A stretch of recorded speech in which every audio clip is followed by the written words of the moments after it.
Hey everyone, it's your boy Neon Dion. We're here with Is It Your Truth or Is It Facts? And today we have a very interesting question. Is working out a spiritual thing or is it a physical thing? Or is it a combination of both? Why is it so important for people to work out? And we have our guest today who is a personal trainer, a gym owner, and a power lifter, has experience in the coaching side of the aspect of it, and he also works out himself. Matter of fact, this is my personal trainer. That's why my belly ain't big no more. So, Rob, introduce yourself to the world. Hey everybody, my name is Rob Ali. I own Ali Training Systems, a personal training studio here in Esconset, Long Island, and I've been a personal trainer for 10 years and a competitive powerlifter as well. Got you. So this man has what you call experience in the field. So there's no better person for me to ask this question. Rob, what do you think about that question? Is working out a physical thing or a spiritual thing or both? I do think it's both, and I think that you can only achieve the spiritual through physical endeavors. At least you start out that way. What do you mean? Well, as I said in our previous episode, which if people listen to it, you'll hear, I talk about the body as a tool of transformation, which whether we choose to do it that way or not, our body does transform energy from what we get in to what we put out. Our nervous system takes our information, figures out what to do with it, and then puts it out into the world. And so we can intervene in that process and then try to choose things that make us feel better and stronger and more capable. Yeah, because it's interesting that whenever you go to the gym, you don't want to go to the gym most of the times, but you don't. You know, there's a saying, there's two places that you don't really want to go, but when you do go, you feel better after you go. Gym and church. The other is the DMV. And the other is DMV. But there's this thing about when you go to the gym, you feel better afterwards. After you break that sweat, is like if you were down for a moment, then you feel kind of up, you know. And I think that's a spiritual part of it. But as you said, that spiritual part was activated because I worked out, so I did the physical first. Is that what you're saying? Yeah, I think that it could definitely start that way. So, for instance, you have anybody who wants to change their life. They want to change the way they physically appear, the way they feel, the way they perform. They're in a place where they can't at first, and then they're in a place where they can later on. But oftentimes we don't see that transformation until we look backwards and then see where we've come from. And that's the spiritual part of it, is that some people, a lot of people actually, don't feel that they can get to where that they want to get to. And for them, that's more of you could call it a spiritual journey. And that process is difficult and demanding on a physical level. And so it begins, I believe, with the physical and ends with the spiritual, although you may not realize it until you're there. So what if someone says, Rob, I don't agree with you because I got to make my mind up first to work out. And I think my mind is more spiritual than physical. What would you say about that? I would say the body has a lot of very persuasive mechanisms that can keep you on the couch. So ultimately, if the body does not agree with the mind, then nothing really changes, is what you're saying. Yes, and this gets into maybe a more spiritual aspect of what you're talking about, which is I think that you as a person exist somewhere among the body, the mind, the spirit, and all of everything in between. We're not really our mind, because you can even think of this as an example. We go through our day and we hear things in our head and say, why did I think that? Why did I do that? Who are we talking to, right? That's the mind talking to us as a receiver and somebody who can hear the mind, and we decide what to do with it. This happens all the time, whether we want to think of it or not. And so the mind is not necessarily us, but it's an influence on us, just like the body is an influence on us too. I don't want to get up. I don't want to go on this run. It's nice and cozy in this bed. It's warm. But really, I need to put myself in this stress because I have a plan for this week. I'm going to run twice. And I've done it once. I better do it again before the week is over. That discipline of you, not necessarily your mind, gets you out of the bed, get you to ignore what your mind is telling you if that's what's necessary to do the work you have to do to improve. So basically, you're saying we're a three piece. We are the mind, the body, and the spirit. And all three, well, at least the first two have to agree first before the latter comes, is what you're saying. So the mind and the body has to agree, then the spiritual things will come, is what you're saying. They may not even have to agree. Sometimes at least I've been in this place in life too. I know many of my clients and people I've talked to have been too, where they just can't get themselves out of a rut. And there's nothing to do but to grind. Your mind doesn't want to do it. Your body doesn't want to do it. But you know in yourself that improvements must be made. Otherwise, we're only going to atrophy and we're only going to just denigrate ourselves in life. And so there's something else is what I'm saying. That's you, that's beyond the body, beyond the mind, maybe even beyond the spirit. But it's something that you can see and feel as fundamentally you. And that's the thing to be aware of. Everything else is an input that you can assess and then say, like, all right, what am I feeling from my body? What am I feeling from my mind? What am I feeling from my emotions, from my environment? And then by being aware of all these things and how you are interpreting it and what you want in the future, you can make the choices to say, all right, I need to do this, this, and this, and exclude this, this, and this from my life.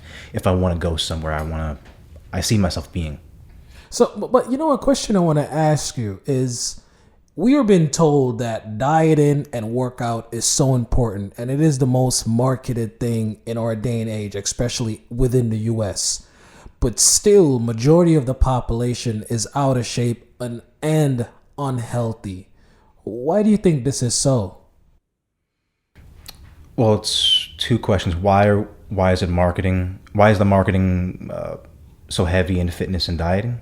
Yeah. Well, everybody wants to feel good. Everybody wants to improve and be healthy, right? It feels good to feel good, you know? And it's an easy way to play on people's emotions and to play on people's minds, you know? And plus people need it too, you know?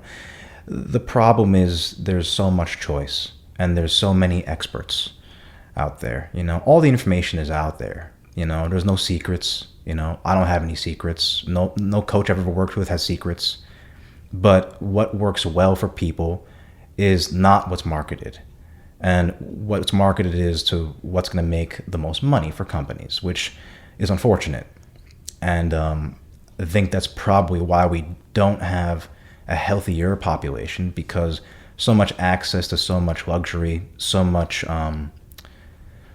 that's not necessarily good for us, but appears to be good for us, as opposed to like getting to, you know, the real grit of what we should be doing as people. Everybody tends to know, though.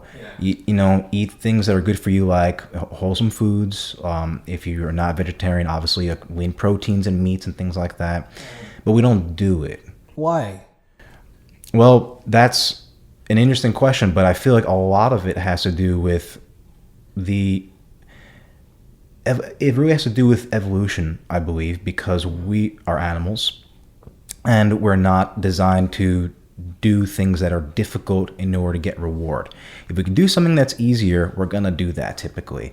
If there's something in your fridge, you're going to grab that first before you go out to eat, right? It's just how we're designed. And the world we're in right now is so abundant that it just makes it that much easier. You have to be so aware and conscious of your own decisions that you make decisions that are good for you. So if we have a listener today who is listening on, you know, one of these podcast platforms or maybe even on YouTube, and they're struggling with their weight, and, you know, they have worked out for, you know, 3 months at a time and seen little to no result, what would you say to that person as a personal trainer? So the first thing to do is make sure you're healthy and ready to do this sort of thing. Go to your doctor, whoever you trust as your medical provider. Make sure that you're able to go on a diet, to do workouts and so on. Once that's all clear, then most times we have to decide what is the easiest of the difficult things to do to get yourself on the path. So if you just have to walk around the block and that takes you some effort, then that's what you should do. You know, if running a mile is an easy step for you, but it's also difficult enough where you have to put effort into doing it, then that's what you should do. Start somewhere, but you have to start. is the thing. A lot of the times we say, Monday is a good day. I'm going to do it then. Monday's raining. Can't go on my walk. I guess I'm going to start next week. And it progresses like this. It's actually, I believe it's been shown, and somebody can comment if I'm wrong. I'd like to be corrected on this if I am incorrect. But I believe that by saying, I'm going to do these things, I'm going to make sure I lose this amount of weight, do this amount of steps, etc. When we put it out there verbally, we actually get a dopamine hit. And we get a good feeling from saying that we're going to do these things. But that doesn't add to actually doing the thing. And you get the same feeling after you've done the thing and you've held off from putting it out there verbally.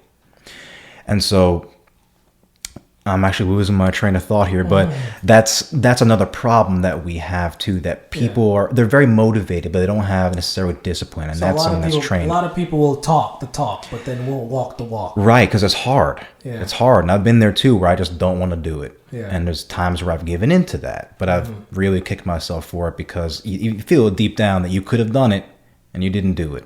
And why is it so important for us as humans to diet right?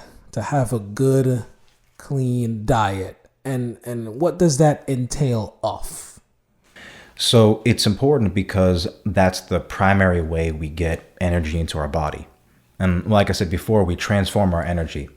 So if we're taking in things that are good for us on a physical level for our bodies, then it'll transform into things that we feel as health. And so that's why it's good to have a good diet. Now, as far as what a good diet is, you can get into the ballpark for a lot of people by saying you should have a certain amount of protein per pound of body weight, however many carbs or fats you should have per day, timing and all that. But really what matters most is people should have wholesome fruits and vegetables. They should have a source of protein, and they should be hydrated and eat enough for their body's needs. If they're losing weight, don't do it too fast. If you're gaining weight, don't do it too fast. And one thing I've come to realize, and which is true, it doesn't matter if you're a Christian, an atheist, a Muslim, a Buddhist. If you're not eating right, the body just shows it. Mm-hmm. It's not like it's not partiality for no religion, race, or creed. It's just like if you're not putting in the work, then you will be out of shape, short of breath, stuff like that. And I say this to say, like, sometimes as Christians we get so caught up in only the spiritual aspect of things that we forget the physical aspect of things, which is our body, because as Christians we are taught to believe that the body is a temple, and if the body is a temple, and I think the Buddhists believe that the body is a temple also. But if the body is a temple and we have the Spirit of God living within us, then you would want to keep the temple right? But what on the flip side, what I've also understand is working out is hard. Maintaining a clean diet is hard for humans. I think after a while, you just have to, I don't know what you have to just push you to keep you going. I don't know what's your thoughts on that? Well, you have to enjoy the process first. That's the number one thing. If you're looking for external validation, whether it's from other people or, a picture you have hanging on your wall that you want to look like, something like that, you're not going to get there because your expectation is something that's not from within. You have to enjoy going to the gym or wherever you happen to work out, moving your body, enjoying that process of the stress. If you don't do that, then you're never going to achieve any happiness in this. That's number one. That one's heavy. Yeah. Number two, you really have to understand that the body does not want to be stressed, especially as an adult. When we're adults, our brains and our nervous system is less plastic, which means it can't really, it's not so malleable, right? So you can't really change it too much, and it resists you. So if you do something that's difficult, you get that feeling of frustration. We're like, I don't want to do this. This is too hard. It's too difficult. It's too strange, whatever it is. But by pushing past that, we mold our brains and our nervous system to conform to these stresses. And kind of like pushing a rock down a hill, it gets a little momentum after that initial push and it kind of keeps rolling. So will you. So just keep going. And there's this exercise, yoga. I think research has shown that yoga is actually part of a religion. I'm not sure what religion it is. I think it's the Buddhists that they do yoga as a spiritual thing. The stretching and the breathing is also a part of the religion, almost like a worship type thing. That's why they have the different poses and stuff. And that's where this question came from. I said, well, is working out a spiritual thing? Like, is it all intertwined? You know, did God somehow, you know, put this into our mind to, you know, maintain the body in some sort of way? And I found that depending on what you eat also depends on how you feel. Because I've ate clean for like a week. You know, I got my spinach, my kale, avocado, stuff like that, like a nice green diet with fish. And I felt my body having more energy, feeling more cleaner, feeling more energetic, feeling more up. Now, if I switched and I went to like having fast food for a week, candies, honey buns, stuff like that, I felt my body being more down and out, you know, for that week. And it's just interesting to me how the body works. But in a nutshell, how does the human body works in your mind as a personal trainer? Well, I can sort of answer that by getting to the point you made about yoga. I believe that yoga was a Hindu creation. Oh. And I believe it was that. And from what I understand about it, the poses are designed to put the body into certain geometrical patterns. And the idea is that the universe has certain geometrical patterns and ways of moving that you'd like to align yourself with. And if you're disaligned from the universe, then you'll feel that in the form of disease or malhealth or anything like that. And so you'd want to put yourself into certain positions in order to open up pathways of energy in the body to release tension or to allow certain stresses to heal the body. And maybe a less out there way of explaining it is through acupuncture. So acupuncture is a way you put needles into the nervous system, into the nerves, along certain pathways in the body. And what the Chinese have done is they've observed different symptoms of the body, whether people are grieving, whether they have particular disease, whatever symptoms they have. It was a long history of writing down what people experienced, where in the body, and how it was felt in those areas of the body. And that correlates directly to where the nerves are in the body. So to give you an example, for grief, you would, for example, you go along something called the lung meridian, which is an energy pathway in the body that goes through a certain area throughout your arm, goes back up. And so what the acupuncturist would do would be to put needles in those nerves of that meridian, that pathway of energy that's communicated in the body, to release tension that you're experiencing, hopefully to relieve the grief you're experiencing. Wow. And what's interesting about it is, even though it's not proven by Western science, you can see that it works because it's anecdotally and not also anecdotal, but also evidence-based too. People document that it's legit. I'm using grief as an example, and grief's maybe too vague of an example, but there are different approaches to solving the same problem, essentially. Western science has their approach, TCM, traditional Chinese medicine, has their approach, but they come to the same, the solution's the same, is what I'm getting at. Gotcha. But interesting, and that gets to the geometry of the body and what you were talking about with yoga. So all different ways of trying to orient the body and change the body to get into better health. So it seems like somehow our body communicates with things of earth and communicates with certain waves of earth. Someone once says that the reason why humans are so connected to music in some way, shape, or form is because we are music. Our heart beats at a certain BPM. BPM stands for beat per minute. And if you put your ears onto the floor, onto the earth actually makes a sound. And so this is why they will tell you that music is a language of God, because he created music. It's a part of our being, which is why music gets us up or music gets us down. And a lot of people say it depends on the type of music you listen to. It's a spiritual thing. Now, that's a different conversation. But in the end of this conversation, Rob, is this your truth or is this facts? I believe that this is more fact. This is something that we can observe and that tends to not change for most situations. And it's specific enough that we can rely on it for most people to get them to the place they'd like to be. And before I go, I am going to leave his business information. That way, if you would want him to be your personal trainer, if you live within Long Island, Suffolk County, you could give him a call. But before we leave, you want to shout out your phone number to book you and your website? Sure. My website is atsgym.com, and my phone number is 631-833-9882. And you take all clients, doesn't matter the age, size, or weight. Yeah, beginners, intermediate, advanced, you're all welcome. Good.